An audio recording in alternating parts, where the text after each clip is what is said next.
ተዋህዶ መሸሸጊያዬ ኦርቶዶክስ መጠለያዬ ሰላምሽ ከፍ ይበልልኝ እናቴ ሁሌም ኖሪልኝ ሰላምሽ ከፍ ይበልልኝ እናቴ ሁሌም ኖሪልኝ።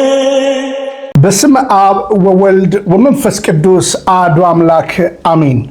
ሰላም ተወዳጆች እንደምን አላችሁ? እኔ የፍጥረት ሁሉ ባለቤት እግዚአብሔር ይመስገን በጣም ደህና ነኝ። ተወዳጆች እየበረታችሁ ነው? እንግዲህ ተወዳጆች ዛሬም በተወሰኑ ሐሳቦች ዙሪያ ሐሳብ ልቸር መጥቻለሁ። ከማነሳቸው ሐሳቦች አባታችን አባ ገብረ ኪዳን ምን አሉ? ስለምንገደልበት በሐዋርያ ቅብብሎሽ አባቶችን እንዴት እንምሰል? መልስ አላቸው። ወደ ጀርመን ተጉዘው ከነ ሉተር ጋርም ተገናኝተዋል። አባታችን በዛ ቦታ ላይ መሄድ ለምን አስፈለጋቸው? ሐሳብ እናነሳለን። እንግዲህ ወንድማችን ማስተር አብነት በጠና ታሟል። እንደሚታወቀውም ከዚህ በፊት የካንሰር መማሞ የነበረ ብሏል። እንደገና ደግሞ አሁንም ታምም ያለው ብሏል። በእያንዳንዱ የሐዘኑ ተካፋዮች ነን። ለወንድማችን ደግሞ ፍጹም መጽናናት እንመኛለን። በዚህ አጋጣሚ እንግዲህ አንድ ፓስተር ወይም ነብይ ነኝ የምትል ፕሮቴስታንታዊ እህት ምናልባት ሁላችሁም ጸልዩልኝ እንዳለ ይልቁኑ ደግሞ ለእሷ በእምነትም ስለሚመስላት ቀነ ቀጠሮ ያስያዘችው ሐሳብ ላይ ሪያክት አደርጋለሁ። በሶስተኛ ደረጃ እንግዲህ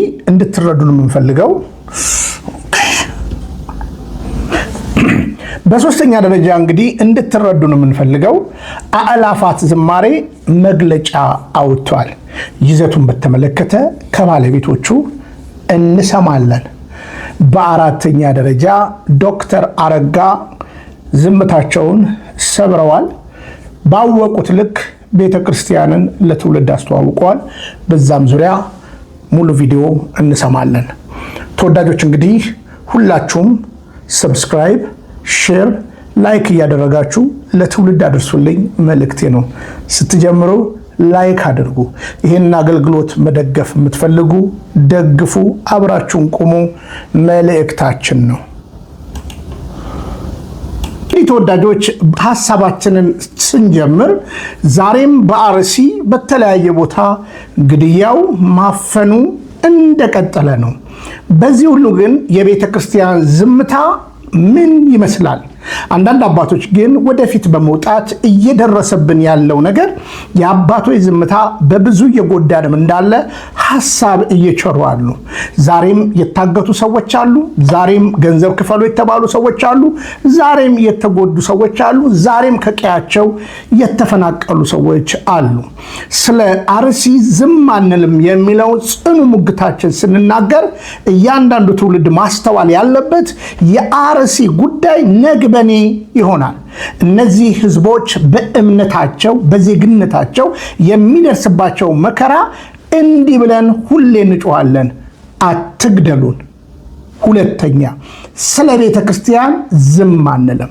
ስለዚህ በመግደል ማሸነፍ አይቻልም። በሐሳብ ልልና ግን ሞግቱን እንላለን። በዚህ አጋጣሚ እንግዲህ አባ ገብረ ኪዳን በዚህ ዙሪያ እንግዲህ በቅርብ ጊዜ እንግዲህ ካጣናቸው አባቶች ራሳቸውን በተደላደለ ህይወት ያልመሩ ነገር ግን ራሳቸውን ለትውልዱ አሳልፈው የሰጡ ራሳቸውን የሸጡ ለዛውም ቤዛ ብለው ይጠቅሷቸዋል። እንግዲህ ሙሴን ቤዛ አደረገው ሲባል ከከፈለው ዋጋ አንጻር እኔም ብታጠፋኝ ይሻላል እነሱ ከምታጠፋ። ስለዚህ ምትክ ሆነው ዋጋ እየከፈሉ ያሉ አባቶችን ያነሷቸዋል።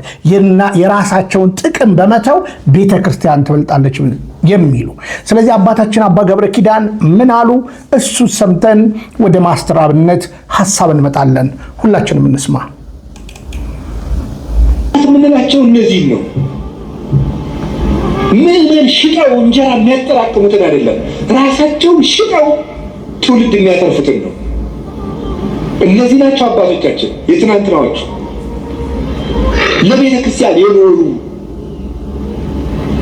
ለምእመናን ራሳቸውን ቤዛ አድርገው የሰጡ ቅዱስ ዮሐንስ አፈወርቅ ንግሥቲቱ የድሃ መሬት ቀምታ ስታስቀድስ የድሃ መሬት ሳትመልሽ ማስቀደስ አትችይም ማለት ነው። አልመልስም ማለት ካልመለሽ ታዲያ አንቺ የምድር ርስት ቀምተሽ የሰማይ ርስት ታገኛለሽ ማለት አትችይም። እግዚአብሔር የፍትህ አምላክ ነው፣ እንዳትቆርቢ አውግዤሻለሁ አለ። አሰድድሃለሁ አለችው። አሰድድኝ፣ የፈለግሽውን አድርጊ። ስታሰድደው ምን እንዳደረገ ታውቃላችሁ?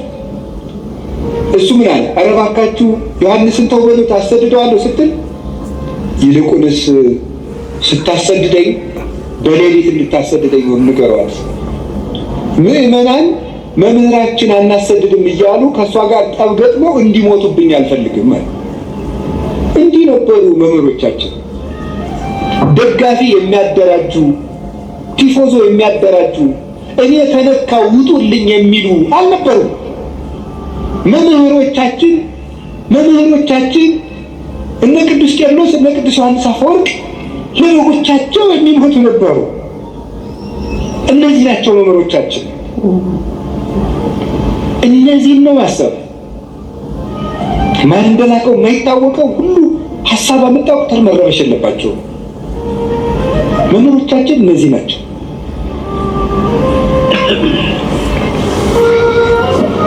መልካሙ ስራቸው ምስክራቸው ነው። ቅዱስ ቄርሎስ ደግሞ እንዲህ ያለ ሃይማኖተ አበው ምዕራፍ 78 ቁጥር 2 ላይ ንሕነሰ በእንተ ሥርዓተ መድኃኒነ ነአምን ከመ እምነተ አበዊነ ቅዱሳን፣ እኛስ ስለ ጌታችን ስለ መድኃኒታችን ስለ ኢየሱስ ክርስቶስ ተዋሕዶ ንጹሐን ክቡራን እንደሆኑ እንደ አባቶቻችን እናምናለን። ንሕነሰ ንተሉ እምነተ አበዊነ ቅዱሳን ዘእንበለ ተወላውዶ፣ እኛ ግን ንጹሐን ክቡራን የሚሆኑ የአባቶቻችንን ሃይማኖት ቀኝም ግራም ሳንል እንከተላለን።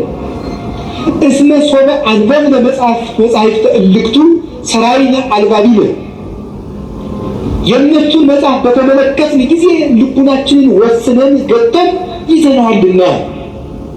የእነሱ መጽሐፍ ማሰሪያችን ነው፣ የልቡናችን ማህተም ነው። ልቡናችን በአባቶቻችን መጽሐፍ አርፏል ይላል ቅዱስ ቄርሎስ። ቃልዮት ያሰማልን አባታችን፣ ቃልዮት ያሰማልን። በእውነት አባታችን እንደርሱ ያለ አባትን እግዚአብሔር ያብዛልን፣ ቃልዮት ያሰማልን። እንግዲህ አባቶቻችንን ስንከተል በመልካም ፍሬያቸው እያንዳንዱ ነገር በማስተዋል ማየት አለብን። ስለዚህ አባቶቻችን እንግዲህ ከህዝብ ከምዕመኑ ይልቅ የራስ ክብር እንሰማለን እኮ። አንዳንዶች በ50 ሚሊዮን በ40 ሚሊዮን ህንፃ እየገዙ ነው፣ ቤት እየገዙ ነው፣ እየሰማን ነው። እና ለዛው መነኩሴ ሆነው ማለት ነው። መቼም ሰው ቤት አይኖረው አይብላ አይጠጣ አይደለም እያልን ያለ ነው። ግን ዛሬ ስለሚታረዱ፣ ዛሬ ዋጋ ስለሚከፍሉ፣ በእያንዳንዱ ቦታ ስለሚሰደዱ፣ ዋጋ ስለሚከፍሏቸው ግድ የሚለው አባት ወዴት ነው? ትዝ ይላችኋል ከእኔ ተማሩ ያለን ጌታችንና መድኃኒታችን ኢየሱስ ክርስቶስ ሲያስተምረን እንዲህ ነው ያለው። 99 ትቶ አንዱን የጠፋውን ፍለጋ ይሄዳል ባገኘውም ጊዜ። ሉቃስ ምዕራፍ 15ን ማጥናት ትልቅ ነገር ነው። አባቶቻችን እንወዳቸዋለን፣ እናከብራቸዋለን። ዛሬም ስለሚታረዱት፣ ዛሬም ስለሚቀሉት፣ ዛሬም ከቄ ስለሚፈናቀሉት፣ ዛሬም ስለተጎዱት፣ ዛሬም በእምነታቸው ስለ ዋጋ ስለሚከፍሉ ህዝበ ምዕመናን ድረሱ መልእክታችን ነው። እባካችሁ የአባትነት ተግባራችሁን ፈጽሙ መልእክቴ ነው። እንግዲህ በሁለተኛ ደረጃ የማነሳላችሁ ማስተር አብነት እንግዲህ እንደምታውቁት ከተወሰኑ ወራት በፊት እንግዲህ በብዙ ሐሳቦቹ በብዙ እየሰማ ነው አለ። ይልቁኑ ከሁለት ዓመት በፊት ይመስለኛል የካንሰር ህመም ታሞ እንደነበረ እንግዲህ አሁን ብዙ ጊዜ ምንድነው ማሰብ ያለብን አልሰርና ካንሰርን ረጋ ብለን ማሰብ አለብን። ግን እሱ ካንሰር ብሎ ነበረ። ያው ካንሰር ሊሆን ይችላል ያመመው፣ ግን ተፈውሻለሁ ብሎ ወንድማችን በሲጄ ቸርች ሲናገር ሰምቻለሁ። እኔ ትልቅ ክብር ከምሰጣቸው ከኢትዮጵያውያኖች ከበጎ አድራጎት ዙሪያ ማንነቱን ያረሳ፣ ችግሩን ያረሳ፣ የተነሳበትን ያረሳ፣ ስለሌላው የሚራራ ከማነሳቸው አንዱ ማስተር አብነት ነው። ማስተር አብነት እንግዲህ በአሁኑ ሰዓት በጣም ታሟል፣ ህመም አለው። እንግዲህ ጸልዩልኝ እያለ ነው። ከሀገር ውጭ ለመታከም አንዳንድ ሀሳቦች እየተደረጉ ነው። ምንም የገንዘብ ፍለጋ የለኝም፣ ነገር ግን ከእናንተ የምፈልገው ጸሎት ብቻ ነው ብሎናል ወንድማችን። በዚህ አጋጣሚ እንግዲህ አንድ ሴት ብድግ ትልና ለማስተር አብነት አስደናቂ መልእክት የሚመስል ግን ውሸት ትልክለታለች። እንግዲህ እቺ ሴት ምን እያለችው ነው? እንስማ። ማስተር አብነት ላንተ ነው፣ እግዚአብሔር ተናግሮኛል፣ ጸልይለት ብሎኛል። ከጸለይኩልህ እግዚአብሔር የሚሰራልህ ስራ አለ። በእውነት እልሃለሁ የእግዚአብሔር ቃል ሲናገር ማቴዎስ ምዕራፍ 6 ቁጥር 33 ላይ የእግዚአብሔርን መንግስት ጽድቁን ፈልጉ ይህም ሁሉ ይጨመርላችኋል ይላልና ኢየሱስ ክርስቶስ ጌታ ነው። ስለዚህ ጸልዩልኝ፣ በየሃይማኖታችሁ ያላችሁ ሰዎች ጸልዩልኛል። እኔ ደግሞ በታማኝነት በእግዚአብሔር ፊት ጸልዬ እግዚአብሔር የተናገረኝ ነገር አለ። ዛሬ ሚዲያ ላይ ሳገለግል ከህዝቡ ጋር አንድ ላይ ጸልየንልሃል። በውስጥ መስመር አናግረኝ፣ እጸልይልሃለሁ። ፈውስ ከእግዚአብሔር ዘንድ ነው። ኢየሱስ ክርስቶስ ብቻ ነው የሚፈውሰው። ኢየሱስ ክርስቶስ ብቻ ነው የሚያድነው። ዓለም ምንም ሊያድናት አይችልም። የሚያድንህ ኢየሱስ ነው። ደውልልኝ፣ እጸልይልሃለሁ። ክብሩ ለእግዚአብሔር ይሁን። አሜን። እንግዲህ እቺ ሴት የእግዚአብሔር የቆሎ ጓደኛዋ አድርጋ እግዚአብሔር ስለ አንተ የተናገረኝ ነገር አለ። እሱም ልጅ ነው በነገራችን ላይ። አንቺም እንግዲህ ከሆንሽ ልጅ ነሽ። ግን የትኛው እግዚአብሔር? በነገራችን ላይ አሁን ይሄ ልጅ ሕክምና ሞክራለሁ ብሎ ሁላችንም የቀና ሐሳባችንን ችለናል። እኔ ለምሳሌ ወደ ጸበል ሂድ ብየዋለሁ። እግዚአብሔር ታዲያ ለአንቺ የሚነግርሽ ከሆነ ይሄ የዚህ ልጅ ወደ አንቺ መምጣት ምን ያስፈልጋል ማለት ነው? ለምን እግዚአብሔር ያለሽን ለምን አትናገሪም ማለት ነው? እግዚአብሔር ይገላል ያድንማል ይላል እግዚአብሔር ቃል። ከዛ በተረፈ ኢየሱስ ብቻ ነው ፈዋሽ ማለትሽ እንዴት ነው የሚብራራው? ለምሳሌ ይሄ ልጅ በሕክምና ፈወሳለሁ አለ። ኢየሱስ ክርስቶስ የሰጠው ጥበብ ነው። ለዚህ ነው የእውቀት የጥበብ ራስ እንለዋለን። ጥበብ ትለዋለች ሰጪው እሱ ስለሆነ እና እኔን አገኘኝ የምትይው ልታስከፊው ነው? ገንዘብ ልታስከፊው ነው?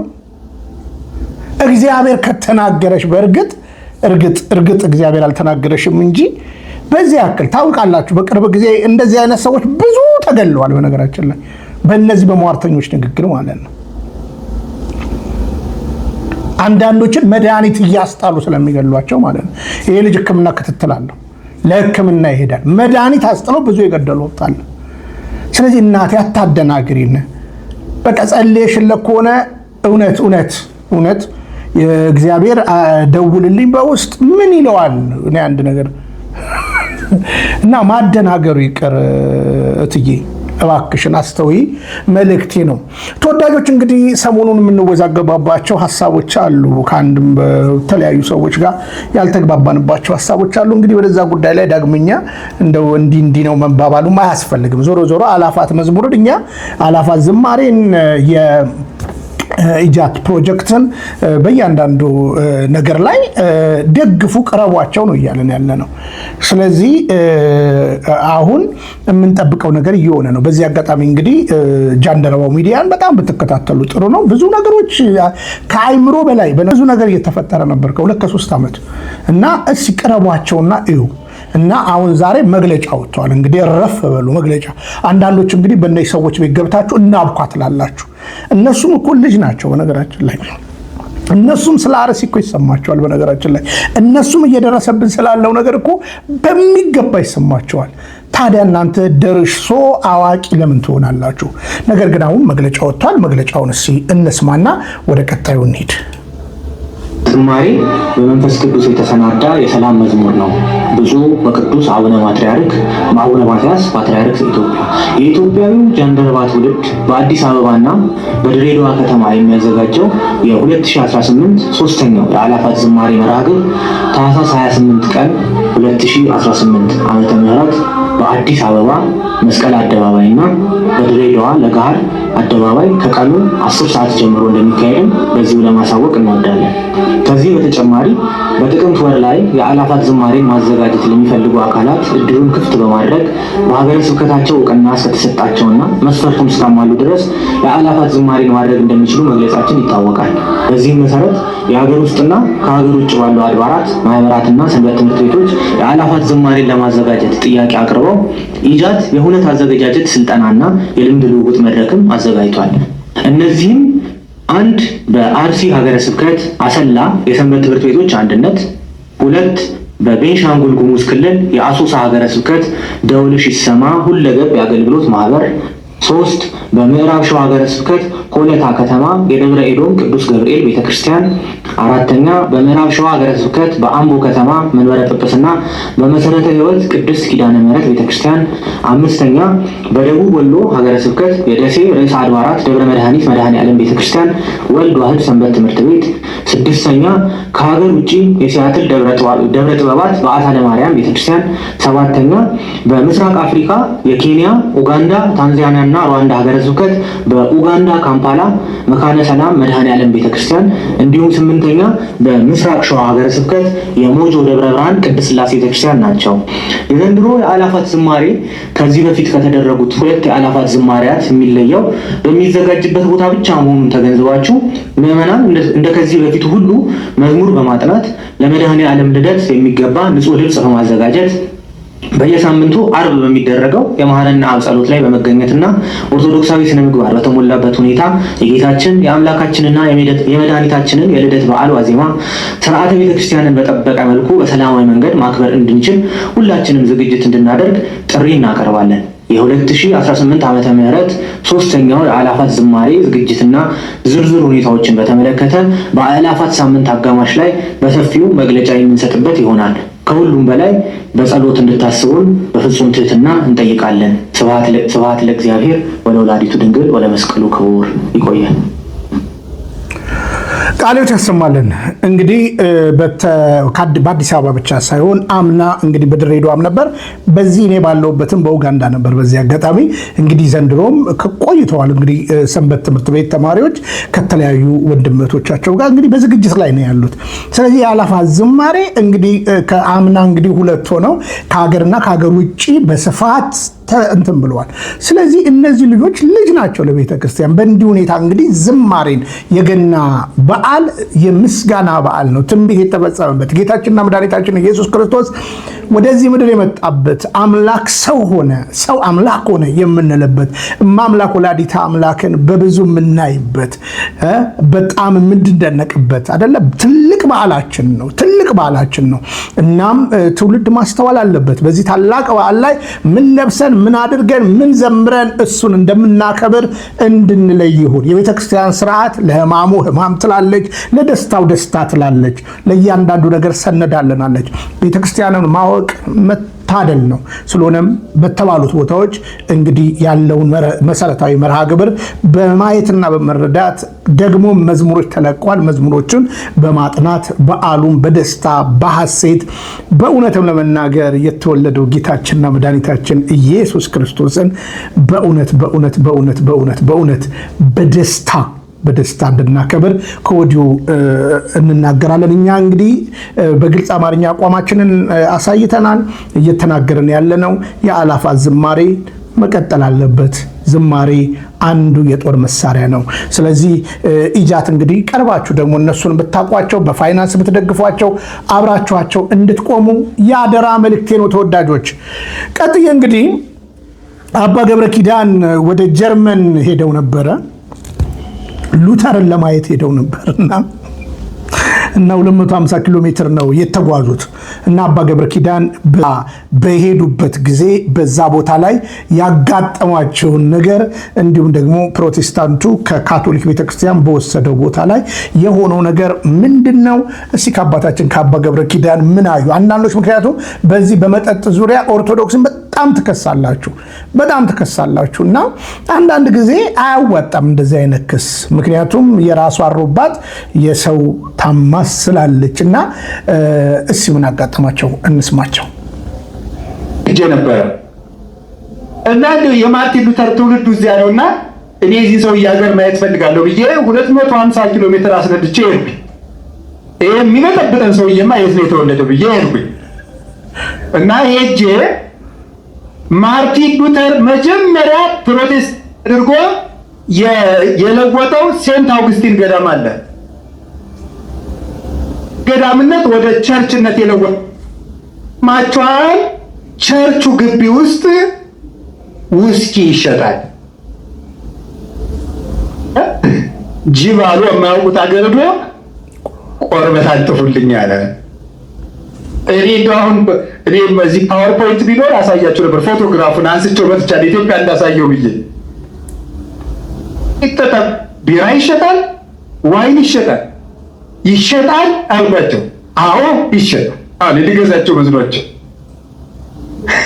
ፎቶ ማንሳት ይቻላል አለ። ገዳሙን አካባቢያችሁ ይሄን? አዎ ግቢው ውስጥ ቸርች ውስጥ ይሸጣል። ምንድነው እዚህ መጥቶ ጻድቅ መሽተት? ኦርቶዶክስ እንደዚህ ነው። ውሸታም ነው ማርኬቱታ። ክርስቶስ አላየው። ክርስቶስን ያዩት አብርሃም፣ ይስሐቅ፣ ያዕቆብ ከዚያ በኋላ ደግሞ ሐዋርያት፣ ከዚያም ሰማዕታት፣ ከዚያም ጻድቃን። እኔ ካቃተኝ ኃጢአት ካሸነፈኝ ስጋዬ እምቢ ካለኝ ንስሐ እገባለሁ እንጂ ኃጢአቴን ሕግ አድርጌ አላመጣውም። ቃልዎት ያሰማልን አባታችን። ድንቅ መልስ። ኃጢአቴን ሕግ አድርጌ አላመጣው። ስለዚህ ያዩት ይህን ነው። እንግዲህ ቤተ ክርስቲያን ብቻ ገዳም የነበረ ቦታ ነው። ገዳም የነበረን ቦታ እንግዲህ በዚህ በ500 ዓመት ውስጥ ነው እንግዲህ በግልጽ ወቁት። ከካቶሊክ የወሰደው ቦታ እንግዲህ ለብዙዎቹ እንግዲህ ለመጠጥ ቤት ሆነዋል፣ ለተለያየ ነገር ላይ ውለዋል። ይሄ እውነታው ነው በነገራችን ላይ። እና እንግዲህ እኔ አሁን ስለመጠጥ እኮ አይደለም ዋናው ነገር እሳቸው ሊያሳዩ የፈለጉት ጨዋ ለምን ትሸታላችሁ? ምንጫችሁን እዩት። ስለመጠጥ አትክሰሱ ቤተክርስቲያንን። ቤተክርስቲያን አታበረታታም ጠጡ። ደግሞ ቢጠጡ ደግሞ በፍትሐ ነገሥት የተቀመጠ ነገር አለ በግልጽ አማርኛ። ከዚህ በፊት ስታሾፉባቸው አልነበረ? ብትጠጡ ሁለት ተፈቅዷል። አዎ ተፈቅዷል። መጠጥ በግልጽ አማርኛ እንዳትጠጡ የሚል ሐሳብ የለም መጽሐፍ ቅዱስ ላይ። የጠጣ የተሻለ አደረገ። ስለዚህ እንደው መካሰሱ ጥሩ አይደለም። በዚህ ጉዳይ ላይ እንግዲህ ቆም ብላችሁ ብታስተውሉ ጥሩ ነው ብዬ አስባለሁ። ስለዚህ አባታችን እንግዲህ ቁጭት ያኔ እንግዲህ ባስተማሩት ትምህርት ብዙ ሰዎች ሲናገሯቸው ስለነበረ ሲል ጻድቅ የተጫወቱ ጋር ብለው ሄዱና ውስኪው ቢራው እዛው ግቢ ውስጥ ከገዳሙ ተከራይተው መጠጥ ቤት አድርገውታል ማለት ነው። ስለዚህ እናንተም ጋር አለ። እኛ ለምሳሌ ቤተክርስቲያን ደጅ ላይ መጠጥ ቤት ቢኖር ልትከሱን አትችሉም። ይህን አስተውሉ ለማለት ነው። ከዛ በተረፈ ግን መወራወሩ ይቅርና የቃሉ ሚዛን ላይ እናተኩር። አባታችን እንግዲህ በግልጽ አማርኛ ያዩትን ተናግረዋል። ቃልዎት ያሰማልን። በስተመጨረሻ እንግዲህ በፌስቡክ አካውንቱ ላይ በብዙ የሚጽፍ በሶሻል ሚዲያ ላይ ደግሞ እንግዲህ መጥተው እኔም ቤት ብዙ ጊዜ የሚያስተምሩ የነበሩ አሁን እንኳን ቢዚ ሆነውብናል ዶክተር አረጋ እንግዲህ ሀሳብ እያጋሩ ነው ያሉት። የቤተክርስቲያን ትምህርትና ስርዓት ምን ይመስላል? ዛሬ እንግዲህ በቤታቸው ቤት ከፍተው እንግዲህ ሰሞኑን በአላፋት ዝማሬ ላይ ኔጌቲቭ ኮመንት ለሚሰጡት ሁሉ መልስ ሰጥተዋል። አንዳንዶቹ እንግዲህ ሀሳባችንን ከገለጠን በኋላ እንግዲህ ሀሳብን የመቀልበስ አላልንም የማለታቸውን ነገር ትላንት እንዳሉ በጋድ አሳይተናል። ዛሬም ዶክተር አረጋ ጠንካራ ሀሳብ ችሏል። ቀሲስ ዲበኩሉ ሞግቷቸዋል። ቀሲስ ዲበኩሉ በእርግጥ ስለመናገር ይሄን ነበር ሲሉ የነበረው እንግዲህ እኔ ለትውልዱ በጣም ወዶታለሁ፣ አከብሮታለሁ። ግን እንደዚህ አይነት አካሄድ ለቤተ ክርስቲያንም አይጠቅማትም በነገራችን ላይ። ስለዚህ እርሶ በደብሮት የማያደርጉትን ነገር ለምን ሌላ ሰው ቤት ለምን ሄደው ይናገራሉ? በእርሶ ደብር ላይ ለምን አያደርጉትም? በእርሶ ቦታ ላይ ዝማሬ አዘጋጅተው በእናንተ አህጉረ ስብከት እንግዲህ ብፁዕ አቡነ በርናባስ ናቸው፣ ቀናይ ሰው ናቸው። በእንደዚህ አይነት ጉዳይ ላይ ተነጋግራችሁ ለምን አታደርጉ? እንደሌላው ማለት ነው። ከዛ በተረፈ ግን እውነት ለመናገር ቤተክርስቲያንን በዚህ ያክል መናገሩ አይጠቅምም። ይህንን አገልግሎት ለመቃወም መነሳቱ ስንቃወማችሁ ደግሞ አሁን ተሸብልላችሁ አላልንም ብላችሁ እንዲሁን ያላችሁት አላላችሁም። እንደዛ መሆን የለበትም ያላችሁት እውነታዊ ነው። ቢሆን እንኳን እንዲህ ልበሱ እያላችሁ ታዙ ነበር። ምናልባት ዶክተር አረጋ ከሚናገሩት ንግግር መስማት ትችላላችሁ። ምናልባት መሆን ያለበትን ነገር እሳቸውን ብዙ ሚዲያ ላዩም እንጂ ሲያትል ላይ ተደርጎ ነበር። በቃ ታስበዋል እኮ ከማንም በተሻለ ታስበዋል በነገራችን ላይ የሰው ሰማዕታቱ። ስለዚህ እንደው እኛ እናውቅላችኋለን የሚለውን ነገር ትተን አብረናቸው እንቁ መልእክቴ ነው። እንግዲህ ዶክተር አረጋን ደማቅ ነው። ሰው ላይ እንደማይዘምቱና ሰውን ለማጥቃት እንደማያዱ አውቃለሁ። በቅንነት ነው ብዙ ነገሩን የሚያደርጉት አውቃለሁ። ግን ከዛ በኋላ ግን የሰጡት ስለ መርሃ ግብሩ እና ያለው አብዛኛው ነገር ይገርማል። ሰሞኑን አሁን እንደዚህ ከሆነ ሲያወሩ የነበሩት ቲክቶክ ላይ ቀርበው ከነበረ ፈረንጅ ዊዝ ኦል ዱ ሪስፔክት የሚለው ነገር አለና ከማክበር ጋር በብዙ ሐሳብ አልስማማም። እኔ እዚህ ከፍተኛ ልዩነት አለ ማለት እችላለሁ።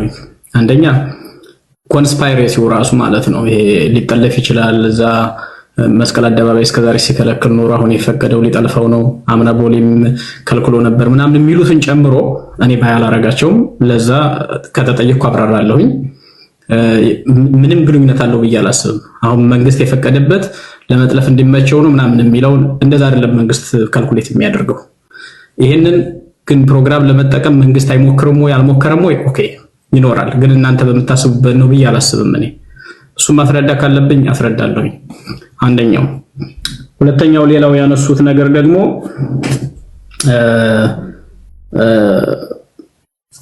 ኦኬ አይ ቲንክ አንዱ ያነሳውት እንግዲህ አንዱ ኮዛሊቲ ሪሌሽንሺፕ አለው። እዚህ የተፈቀደበት ዘንድሮ አምና ያልተፈቀደበት እንደገና ከሞቱት ከአሶሳ ማነው ከአርሲ ጋር ተገናኝቶ ነው ዛሬ የፈቀደው። ምክንያቱም ያንን እንትን ለማድረግ ለማደብዘዝ ምናምን የሚሉት እኔ አይ ዶንት ቲንክ ቱ ዌይ ኮዛሊቲ የምንለው አለ አንዱ ለአንዱ ምክንያት እንደመሆን ማለት ነው። ይሄ ለነሱ ውሳኔ አይመስለኝም። ያለ መፍቀድ መብት የላቸውም።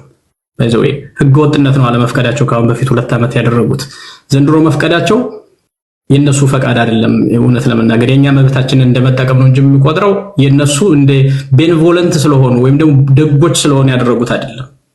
መብታችንን ነው መጀመሪያ የነጠቁት። አሁን መብታችንን ነው የምንጠቀመው። መስቀል አደባባይ ከነስሙ የቤተክርስቲያን ነው። ስለዚህ የራሷ የሆነውን ሀብት ቤተክርስቲያን ስለተጠቀመች እና እነሱ ስላልከለከሉ ኦኬ ዘንድሮ ባለመከልከላቸው እናመስግናቸው አይባልም። ወይም ደግሞ ለሆነ ነገር ነው የፈቀዱትም አይባልም። በቃ ካሁን በፊት ህገወጥ ነበር ያደረጉ ዘንድሮ ህገወጥ አላደረጉ ነው የሚባለው። በህገወጥነት የቤተክርስቲያንን ጉባኤ አታደርጉ መስቀል አደባባይ ማለት ጉልበት ስላላቸው ከለከሉ። ዘንድሮ ደግሞ ስላልከለከሉ እኔ ስላልከለከላችሁ ብዬ ልሸልማችሁ አይገባም። የቤተክርስቲያን ሰዎች እንደዛ እንደሚያደርጉ አውቃለሁ። መስቀል አደባባይ ስለፈቀደ ብለው አሁን ሄደው እንደሚያመሰግኑት አብይን አውቃለሁ። ምክንያቱም አያውቁትም። መብታቸው ራሱ ተነጥቆ መልሶ ሲሰጣቸው እልል ብለው ምናምን ነገር ይሄዳሉ። እነሱ አይደለም መጀመሪያ ሲጀመር መከልከል አልነበረበትም። ከለከለ፣ ወንጀል ነው። ለወደፊቱ በፍትህ መጠየቅ ያለበት ነው። ቤተክርስቲያኗን መብቷን ሲጥስ የኖረ ሳትፈቅድ ቦታው እንደፈለገ ሲያድስ የነበረ ይሄ በጣም ሌላ ስርዓት ቢመጣ እውነተኛ ፍትህ ያለው ስርዓት ቢኖር መጠየቅ ያለባቸው ሰዎች ናቸው ሲያደርጉ የነበሩ ሰዎች። ዛሬ ግን መስቀል አደባባይ የቤተክርስቲያን ልጆች እና የቤተክርስቲያን አባቶች ፕሮግራም እናዘጋጃለን ቢሉ ጥቁር ቢለብሱ፣ ነጭ ቢለብሱ፣ ቀይ ቢለብሱ ቢያደርጉ መከልከል አይችልም። ኦኬ ጥቁር ሲለብሱ የሚከለክለው ለምንድነው?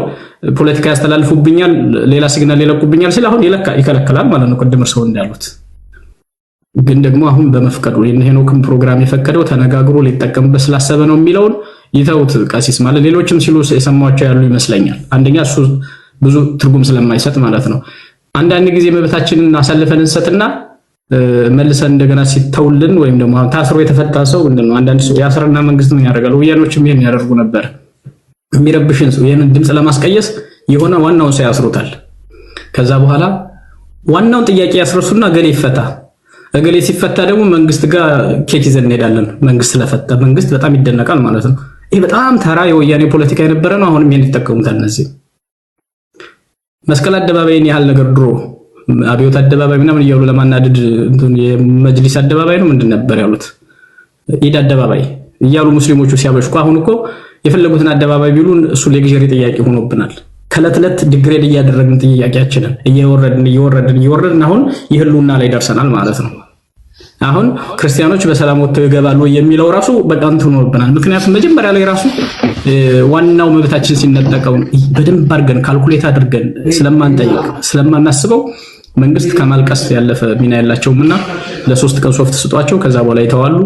ጉዳይህን ግን ምሰራውን አታቁመው የሚል አቋም ወስዷል ያሁኑ መንግስት። ይሄን በደንብ ለምዶታል። ምክንያቱም 3 ቀን አልቀሰን ወይም ጥቁርን ብንለብስ ፔኔትሬት አድርገን ለሆነ ለውጥ እንደማንገፋው ወይም የሆነ ቦታ እንደማናደርሰው ገብቷቸዋል። በዚህ የተነሳ አሁን የቅድም ያነሷቸውም የመስቀል አደባባዩ ሊጠቀምባቸው ምናምን የሚለው የራሳችን መብት ነው። እኔ ብዙ ከዛ ጋር መገናኘት አለብን ብዬ አላስብም። የፕሮግራሙን ግን መስቀሉን የህማማት ማነው የአላፋ ዝማሬን በተመለከተ የሰጧቸው ኮመንቶች አሉ።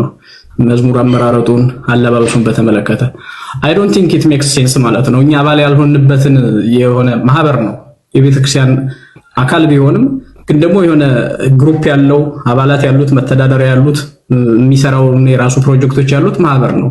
ከውጭ ሆነን እኔ እንደዛ ማለት እንችላለን ብዬ አላስብም። ያው ፐርሰናሊ አሁን አንዳንዱ ሰው አባል ያልሆነውንም የሚተቸውንም የሚጠላውንም የፖለቲካ ፓርቲ ሳይቀር ሊቀመንበሩ የሆነ ጸሐፊው የሆነ ብሎ ሲከራከር ያስቀኛል።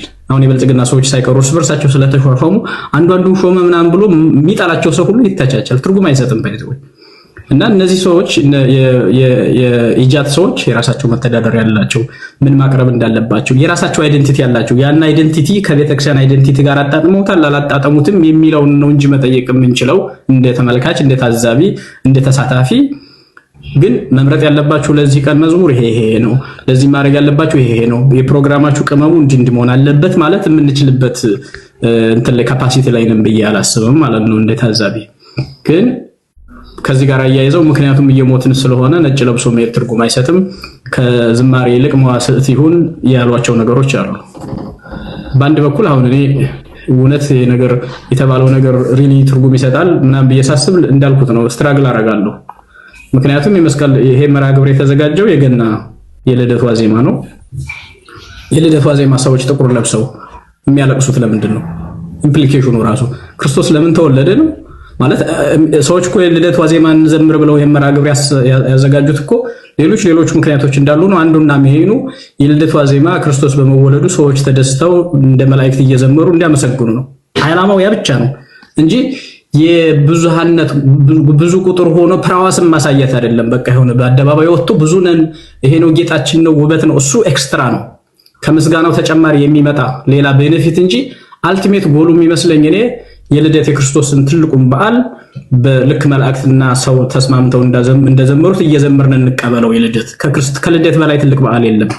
የሰው ልጆች ድህነት ትልቅ በር የታየበት ብርሃን የወጣበት ያየንበት ነውና እሱንና ክብር ነው። የዛለት ታዲያ ሰዎች ጥቁር ለብሰው እያለቀሱ የንስሐ መዝሙር ብቻ እየዘመሩ ብቻ ያድርጉ የሚለው እንዴት ትርጉም ይሰጣል? ከክርስትና አንፃር ነው አንደኛው ጥያቄ የሚሆንብኝ። ግን እርሱ ያሉትን ፕሮግራም ለምሳሌ የንስሐ መዝሙር ጥቁር የመልበስ ምናምን የመዋስዕት በአደባባይ ፍታት የማድረግ አያግሪ ኮምፕሊትሊ እስማማለሁ። ይሄንን ግን ሌላ ቀን ለምሳሌ አሁን ሳምንት ከልደት ቀደም ብሎ ባሉ ቀናት ወይ ደግሞ ከልደት በኋላ ባሉ ቀናት ዶክተር እዚህ ጋር እንዲያብራሩት ለምሳሌ ለአርሲ ክርስቲያኖች በዚህ ሰዓት ላይ እያለቀሱ እየጮሁ ነው፣ መከራ ውስጥ ናቸው ያሉት። ይሄ ጃንደረባውን ስብስብ ምንድነው ማድረግ የሚችለው? ምንድነው ዝም ነው? ለምሳሌ ቄሶቹ እንደሚያደርጉት የተለመደ ቅዳሴ፣ የተለመደ አንድ አይነት ስብከት፣ ዘመኑን ያልዋጀ ህዝቡ ያለበትን ሁኔታ እንደዚያ ሆኖ እኛ እንደምናደርገው ወጣቱም ሌላውም እያደረገ በዚህ ዝም ይቀጥል? ምንድነው የሚያደርጉት አስተዋጽኦ? አጭር መልስ እሱ ላይ እኔ መጠይቃቸዋለሁ እነሱን። እናንተ እንዳንድ ማህበር እንዳንድ ቤተክርስቲያን አካል አሁን ለሐረሲው መገደል ለወለጋው መገደል የጃንደረባው ማህበረ ቅዱሳን እንደሚያደርገው ሌሎቹ እንደሚያደርጉት ሲምቦሊክ የሚሆን ምንድነው ኮንትሪቢዩሽናችሁ ብዬ ነው የምጠይቃቸዋለሁ። እሱን እኮ ነው እኔ አሁን የኔ ልዩነት እኮ ይሄ ነው እኮ ነው። የኔ ጥያቄ በዚህ ሰዓት ላይ ይሄ ማህበር አጋዥ ይሁን ዳር ተመልካች አይሆን ነው። ግን አሁን ሰው ሚክስ የሚያደርግ ኤግዛክትሊ አሁን እዚህ ላይ ተስማማለሁ። እንግዲህ አሁን ለዚህ ምንድነው ማድረግ ያለባቸው? ትክክል ነው። ለምሳሌ በዚህ ሳምንት ወይ በሚቀጥለው ሳምንት ከፕሮግራማቸው እናንተን የመሰለ ተቋም እንዲህ ስራ እየሰራቸው 13 ፕሮጀክት አላቸው። ትናንትና ዶክመንተራቸውን እያየሁ ነበረ። በጣም የሚገርም አልቀሻለሁ ሁሉ ከሰዎች ከመንገድ እያነሱ እንዴት ህይወታቸውን የሚቀጥሉ የሚመስል ነገር ሲሰሩ የነበሩ ምንድነው በሜዲሲን ዶክተሬት የያዘ ልጅ 2 ዓመት አስተምረው ድቁና አድርገውት ከዛ በኋላ ሐዋርያ ሆኖ ሲሰብክ ያየኋቸው ልጆች አሉ ቪዲዮ ላይ እና በጣም የሚገርም ስራ ነው የሚሰሩ ልጆቹ እና ይሄን የምትሰሩ ሰዎች እነገ ስራ መስሩባቸው ያሩሲ ምእመናን ኦርቶዶክሳውያን ምስኪኖች ገበሬዎች እየታረዱ ነው። አሁንም ቢሆን በጨካኞች እጅ ያሉ ካህናት አሉ ለመታረድ ጊዜያቸውን እየጠበቁ። ይሄ ቆም ዘንድ ኢንፍሉዌንሻል ስለሆናችሁ ታዋቂ ስለሆናችሁ ለዚህ አስተዋጽኦ አታደርጉም ወይ ለዚህ ካምፔይን ብሎ መጠየቅ ይቻላል። and that ጥያቄ makes sense completely ማለት ነው። እኔም በጣም እስማማለሁ ማድረግ አለባቸው። መግለጫ መስጠት ከሆነ መግለጫ መስጠት አለባቸው። ዶክተር እንግዲህ የኔ እኮ ሐሳብ ይሄ ብቻ ነው። የኔ እኮ ሐሳብ የአላፋ ዝማሬ ጋር አያገናኝም ይሄ ነው። እኔ አሁን እኮ የአላፋ ዝማሬ ጋር ለምን ይሄ ይገናኛል? ተጨማሪ ሌላ ጥያቄ የኔን አትንኩብኝማ ከሆነ ትርፍ ነው የሚሆነው። አሁን እኮ ሞታችን የጋራ ነው። ይሄ ዘመኑ አሁን እርስዎ እኮ ጥሩ ያነሱት ጥያቄ ያነሱት ምንድነው? የአደባባይ ፍታት መደረግ አለበት፣ መዋሰት መደረግ አለበት፣ የጋራ ለሀገርም ለህዝብም ለሁሉም እንጸልይበት ፕሮግራም መዘጋጀት አለበት የሚለው ላይ 100% ተስማማለሁ። ግን የገናዋ ዜማ የራሱ የዛን ቀን ፕሮግራም ላይ አይደለም መሆን ያለበት ነው የኔ አርጊውመንት። ደግሞ ሌላ ቀን መደረግ ይችላል። ይሄ ሁላችንም የምናዘጋጀው በጋራ እና ሌላውም ደግሞ ሌላም ጊዜ የማይሆንበትን ነገር እንገረዋል። አሁን ሲዝኑ አሁን እያደረግን ያለው ነገር አለ። ይሄ ሞት እንዲቆም የሚታገሉ ወንድሞች አሉ ሌት ተቀን። ኦኬ ሌላማ ጊዜ በቃ አጀንዳው ካለፈ በኋላ በሌላ አጀንዳ ይመጣል። መንግስት እኮ ሳያልፍ ነው እኔ እኮ ነገ የሚሆን እኮ ችግር የለ። እንደውም አሁን የሚጠመው ከገና በፊት አሁን 20 ቀን ይቀረዋል። አንደኛ ሳያልፍ አሁን ይደረግ ነው እኮ ነው እያልኩ ያለሁት። አያረጉትም። ካላደረጉትስ ማን ነው ይሄንን ኃላፊነት የሚወስድ? አያረጉትም። ባላደረጉት ነው መወቀስ ያለባቸው እንጂ በአላፋ ዝማሬ አይደለም መወቀስ ያለባቸው። ታዲያ ባላደረጉት ይሄን ባለማድረጋቸው ነው መወቀስ ያለባቸው። አላፋ ያገናኝ ሐሳቦትን አከብራለሁ ዶክተርዬ፣ ግን ያልኩት ነገር ግን ነገ እንደሚሆን ብለን ነበር ብዬ ለማውራት ግን ተዘጋጁ። በጣም ጥሩ። እኔ በረከት ደግሞ ስጥ ሐሳብ። እኔ ዞሮ የኔ አቋም ይሄ ነው። እኔ ሳስረዳ በጣም ደካማ ነኝ ማስረዳት ላይ፣ ግን ሐሳቡ እንዳለ ግን አትሊስት አንደርስታንድ አድርጋችሁ እንግዲህ ቃልዮት ያሰማልን፣ ሁላችሁንም ቃልዮት ያሰማልን። እንግዲህ ቀሲስ ሊበኩሉም በቅንነት የሚናገሯቸው ንግግሮች ልክ አይደሉም። በነገራችን ላይ ልክ አይደሉም። እኔም ማላደርገውን ነገር ሌላውን አድርግ ብሎ ማዘዝ ልክ አይደለም። ስለዚህ ዶክተር አረጋ ከልብ እናመሰግናለን። ካጠፋን ምከሩን፣ አስተካክሉን። ነገር ግን በዚህ ያክል ነገር ግን አገልግሎቱን ለመምታት መነሳት የማይጠቅም ነገር ነው። ስለ ሁሉም ነገር እግዚአብሔር ይመስገን። እንግዲህ ተወዳጆች በሌላ ቪዲዮ እስክመለስ ድረስ ቸርን ሰንብት። ከልብ ነው የምወዳችሁ፣ ከልብ ነው የማከብራችሁ። ይህንን አገልግሎት አብራችሁን ቁሙ ብለን ደጋግመን እንናገራለን። አሁንም አብራችሁን ቁሙ። ብንያም ሽታዬ ነኝ፣ ፍቅረ ኢየሱስ ከስደት ሀገር ኡጋንዳ ካምፓላ። ሰላም እግዚአብሔር ከሁላችን ጋር ይሆን። እውነትን ግዟት፣ አትሽጧት። ሰላም። ተዋህዶ መሸሸጊያዬ፣ ኦርቶዶክስ መጠለያዬ፣ ሰላምሽ ከፍ ይበልልኝ እናቴ ሁሌም ኖሪልኝ። ሰላምሽ ከፍ ይበልልኝ